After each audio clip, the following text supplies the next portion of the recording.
Fellas! Hey, how's it going, everyone? I'm alive. I did not fade into the nothingness. Life just happens. Hi, I'm back after 6-7 months. Who knows? Anyways, don't worry about that. I was cooking. I was in that kitchen. I was making some good stuff. It's not burnt, it's to perfection. They called me a lunatic. They called me a madman. Okay? Does this look like the face of a madman? Don't answer that. Now, listen. I've come up with a new list. It's been working. It's got results. It's got 2 results. Well, okay, one is much more impressive than another result, but it works. Fellas, we're talking about Host of Ascension today. We're going to talk about everything and anything I can think of about Host of Ascension, and most importantly, we're talking about the new archetype that I've helped come up with. It is Swarm Host. Are you ready to get into it? Fantastic. Roll the intro.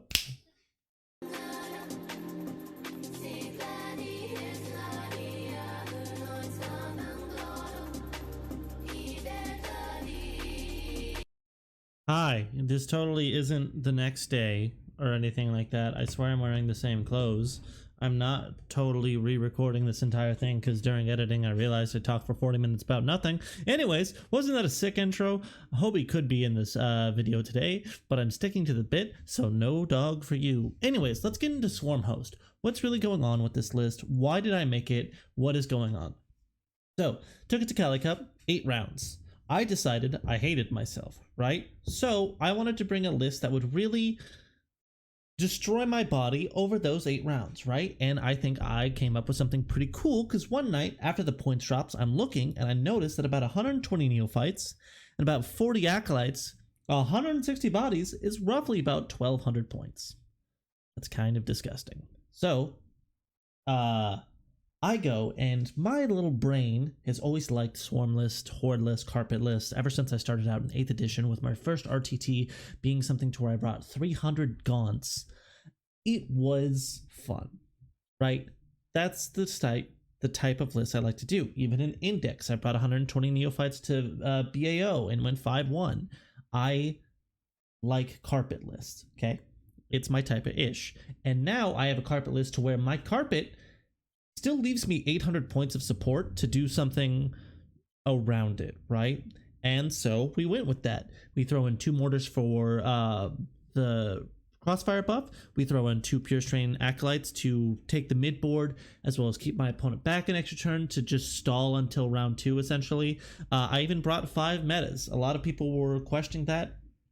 It was kind of a Metacall. I don't think it is mandatory, but essentially its whole role was if my opponent leaves scouts or infiltrators in the mid board, I want something that can reliably for sure kill them. And sometimes pure strains would bounce, whereas metamorphs, you scout 6 of them, you walk up to them, you charge them, you kill them. They're just going to be gone. It didn't work in this one. I think through my 8 rounds, I would have preferred a 3rd man of pure strains. But also there is something that we can talk about later that I think also would have been a good tech piece to have brought instead as well. But let's keep going. We have a Knife Sanctus, or as we like to call him, a Shanctus. He ignores Overwatch. He is great at threatening characters. He's just a really good lone op. I love him. We have the Flawed Primus, the Flaw in the Armor Primus, as well as the Assassination Benefactus, who are your 2 main scalpel units. There is a 10-man Flamer squad. I'm just also, by the way, if you haven't noticed, the list is right next to me. It's either here or here. That's the whole thing. I'm just going to be going down it. Cool, great, fantastic. Because it's 5 5-mans, 1 10-man. The 10-man also can be a scalpel unit as well, just because 96 Flamers, full rerolls, AP1 will hurt something. In one of my games against Chaos Knights, it practically took down a Night Lancer by itself, right? It's disgusting. Anyways, moving on. 120 neophytes. We have 4 anti-tank squads, which are going to be mining lasers and grenade launchers. We have 2 anti-chaff profiles, which are heavy stubbers and flamers. Note, I only listed 2 things. That's because in all 6 squads, they have seismic cannons and Webbers. Webbers were the consistent one here instead of flamers, because I like rolling funny 6s. Haha, hee hee, hoo hoo. With that, how does this list really play? Okay, the list plays by just denying your opponent the ability to do anything on the board. All right. You are giving them turn 1. Absolutely. This army is weak to pressure. It is weak to your opponent pushing up. That's why there's a couple things in here to really punish them for it, as well as you kind of want to leave 20 neophytes on the board, maybe 2 5-mans of acolytes, the pure strains, of course, and the metas to really like don't make it free for your opponent to just advance up turn 1, right? So you do all these things. You get to your turn 2. What are you doing? You're dropping down and you're aiming your Flawed Primus or your Assassination Benny at something that says, hey, I have the shots to kill 20 neophytes in activation. And you go, cool. Actually, you're just dead, brother. And you try and pick that up. Then next turn, you try and pick the next thing up that can do that with the Benefactus, right? The Benefactus, yeah. I don't know why I forgot their name for a second. With the Benefactus.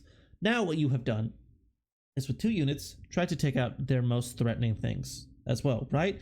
That's just 40 neophytes. The other over 100 bodies has been slowly clobbering the hell out of your opponent. Yes, it is not the most reliable damage. Neophyte damage is okay. In Host, it's above average because you get sustained hits and ignores cover.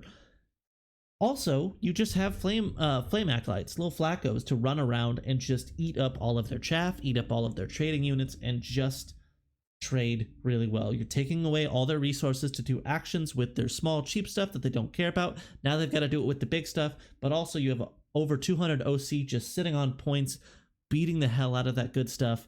It is something that can just be devastating to your opponent's list. It's something to where if they don't play perfectly from turn 1, it will just snowball and snowball and snowball and continue to just push them out.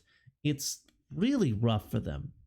Now, when you drop down, normally what I like to do is I like to use my 3-inch Deep Strike to block off some type of section, some type of movement, do something to protect my army from their army coming forward, and I normally will do that with 20 neophytes.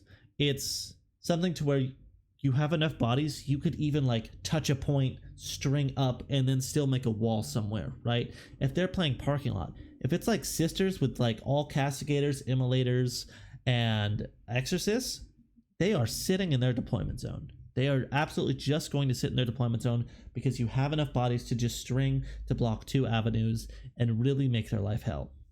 Now, moving forward away from that, you are dropping down with all of these different bodies, doing shots that will hurt the opponent's units, but tougher things like more elite armies and all that kind of stuff will tend to live through 1 or 2 activations of your guys, right?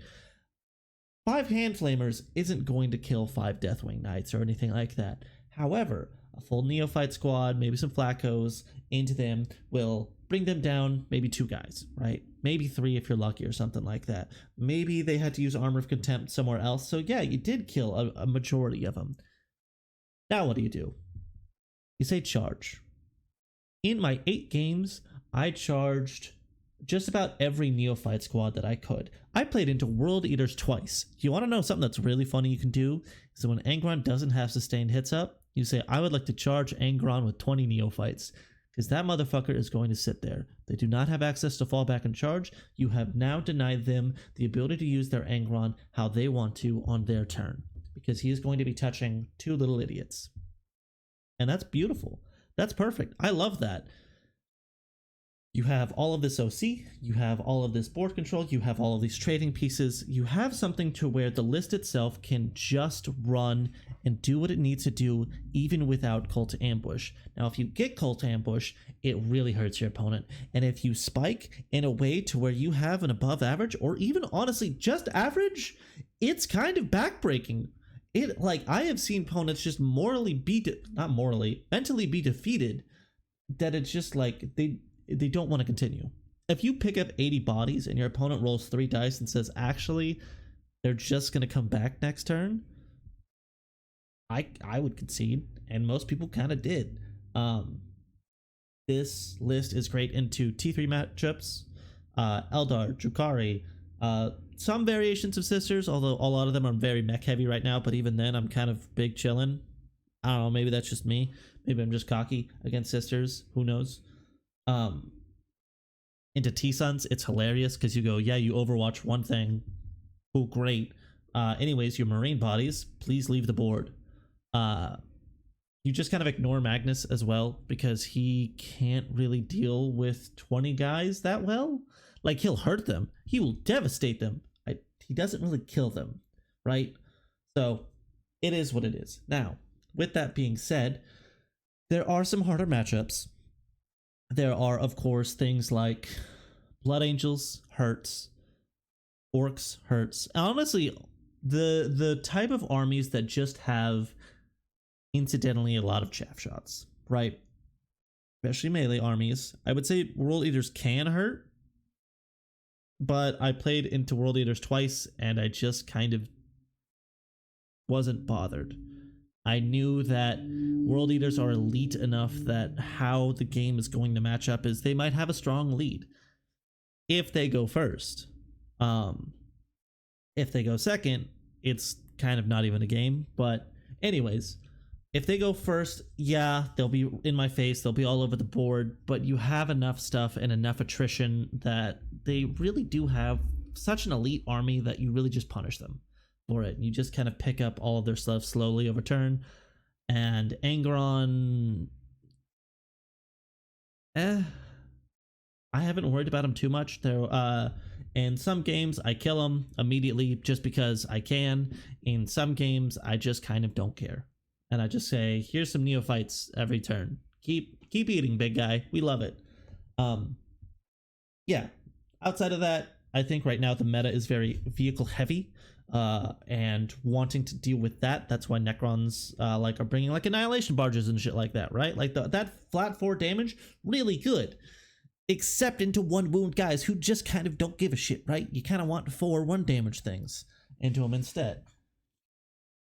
So I think this list is great into playing a very counter meta approach to things, and it can do some very disgusting things. It can do any type of punishment.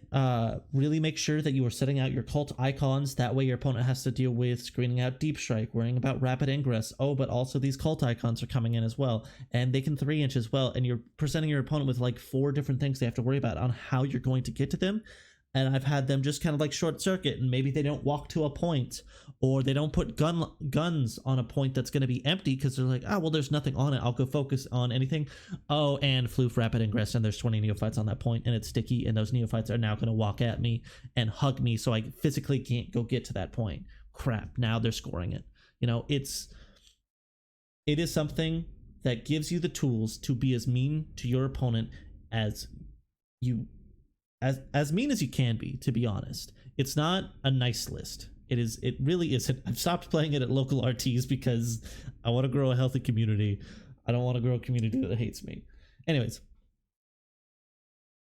downsides of the list though is you really have to know how to pilot swarm armies. This is going to be very brutal on the clock if your opponent plays on a clock, which you should give them that grace. You should be responsible enough to know, hey, I'm playing a swarm army. I shouldn't mess with my opponent's time or gaming experience. Let me be responsible and make sure there's a clock here, but also play fast on that clock. Know when things are important and when things aren't important. If you've got 8 auto gun shots into some Deathwing Knights that are in cover and you haven't given yourself the +1 AP, why are you rolling dice? It doesn't matter. It genuinely doesn't, right? So know what's important and know what isn't. Know when you can kind of just shove, and know when you have to be precise. That's going to come over time when, like, you know, with experience and all that kind of stuff. So I'm not saying, hey, within 2 weeks you'll know exactly what to do. I've been very lucky because the list I've been playing for the past 3 years, even before I got into competitive, was like this. So I've kind of inadvertently, subconsciously been learning this lesson, right? I can make a video to kind of go over that a little bit more at a later date. Let me know if that's something you guys are interested in. Always up to you. Downsides as well, also, if I can just talk about it, monetary. This is a very expensive list. We all know GSC is already a very expensive army, right? Well, now you've got to go buy 12 boxes of neophytes, 8 boxes of acolytes, right? No, 9 boxes because of the metas. Wait, yeah, I'm running 45 acolyte / meta bodies because it's 3x5, 110, 1-5 taco squad, a meta squad. Yeah, it's 9 boxes of metas, a box of gene stealers, But like, that's still just, it's a very expensive army. I'm not going to recommend this as like your first list or anything like that. Okay, this is something to where if you like Swarm, if you're an enfranchised player in 40k, or if you just want to flesh out your GSC collection, it's going to be perfect for you. If you like playing more elite, if you like playing more mechanized or anything like that, this really isn't the list for you. You can run variations of it. 60 neophytes, 80 neophytes, somewhere in there is going to be perfect. And I think when you do kind of test it out, you'll really see the strength of it right now. With that being said, pros, once again, you just destroy your opponent's primary. You can really, really hurt them on their secondaries. And as much as they want to take cull, I feel like a lot of people are so out of practice with running fixed that will deter them away from not taking tactical. Does that make sense? Like, people are used to having that extra CP source. People are used to like having their chaff units be doing something. And if you go, oh, I'm going to take like cull and engage, well, now a lot of your chaff's units, their whole destination is kill things, but they're not the killiest things. But I mean, also kind of killy because I'm just a T3 body with a 5-up armor. So like, yeah, maybe, but it's a give and take, you know? Now, I had gone 6-2 at Cali Cup with this. I lost to Andrew Gagno on guard. That was on streamed at the Xenos Petting Zoom channel. You can go and watch that. And then round 8 with Anthony Vanilla, we had a 2-point game, which was probably one of my favorite games I've had in recent memory. Genuinely lovely guy. He offered to fight me outside in blood sports instead of playing the game because he didn't want to go up against GSC, but then he wins. So you know what? Hey, that's just a good old-fashioned East Coast versus West Coast, you know? Anyways, and then Ennis Wilson, just recently, this past weekend, took it to a GT. After I talked to him and his people on StatCheck, he really liked the list. He did some modifications. He took out 10, I believe if I am correct, he took out the Metamorphs, he took out 10 neophytes, and then he reduced the 10-man to a 5-man for the Flame Acolytes, right? And for that, he added in a Reductus Saboteur and 2 Laser Ridge Runners. And then he just went and absolutely stomped people. It's British scoring, so it's the 20-0 thing. Ugh, who cares?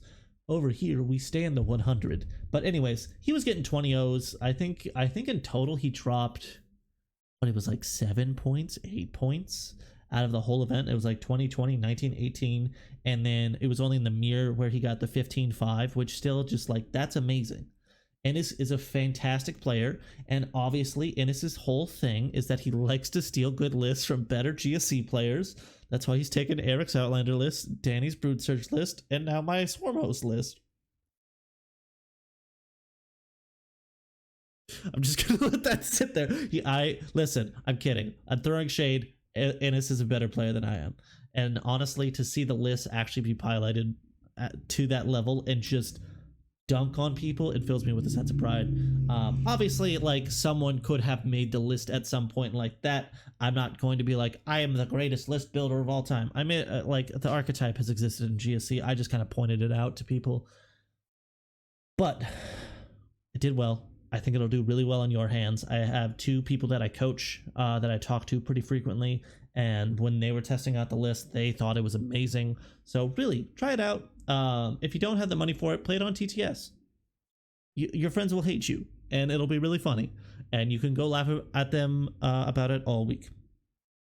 With that being said, I think that's all I've got to talk about here. Actually, let's run it in real quick, because I do want to compare it to our normal lists that are like the normal host list. Okay, so I'll do this real quick. It's like 2 bricks of neophytes, 2 biophaguses with like metamorphs, a bunch of acolytes, and then chaff stuff, right? But your hammers are like the biometa units. You can bring the mining, the tacos, but like, you really only want them as Gretchen, right? I think in an offensive role, they're not meant for host. Anyways, you lose out on a lot of versatility of damage, and you lose out on multi-phase damage, right? You can't shoot something and then pop its transports and then have a melee unit that goes, I can absolutely deal with whatever was in this transport. No, that's not gonna happen. You're going to shoot people, and you're going to keep shooting people, and you're going to keep shooting people. And if you ever charge, it's to have 20 guardsmen go sit on the point and die. But they die slow enough that you deny your opponent OC. Or, yeah, OC and primary, right?